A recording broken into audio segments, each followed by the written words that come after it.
Okay, so this is El Conejo, which means the rabbit, or I call him the jackrabbit.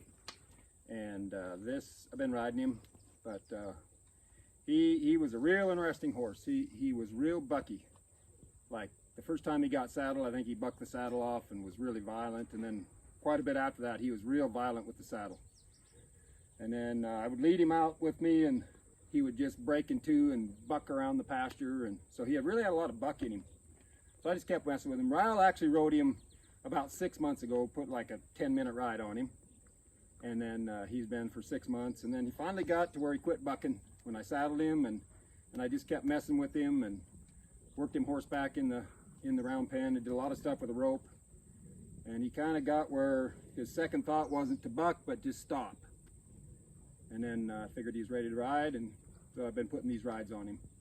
But he's a great horse, and like for one that was so violent about bucking, and then he took the flag and the rope and all these things that we're doing with him really good. And he is so soft. I mean, it doesn't take anything to get him to go somewhere. Now the big trick is to keep that softness in there. He's 4 years old. This is kind of old school stuff. So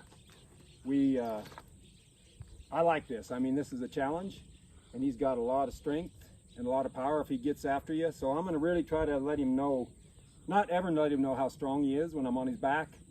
And I'm really going to work at being wide and getting real soft looks and feels out of him. He already, when I throw the rope over, he already starts going to the right. Throw the rope over, he already starts going to the left, just like that. So he's really sensitive and real. I don't know if he's smart, but he's sensitive. He's smart. He's brilliant. Smart. Mesa says he's smart. So anyway, I just wanted you to know that what a nice horse he is. He's out of Mesa's stud horse, and we're real proud of him, and I'm really glad I got to ride him without him bucking me off. The thing I was worried about, I wasn't worried about riding him, is worrying about him. The way he bucked, he's going to hurt my pelvis. I had that happen on one other horse, and I was worried he was going to break my pelvis, so I really didn't want him to buck. So I've had to change my style a little bit. Before, I just step on one and let him buck. Well, didn't let him buck, but if they bucked, it was okay. But nowadays, trying to protect my pelvis, I'm doing things a little different. And Conejo was perfect.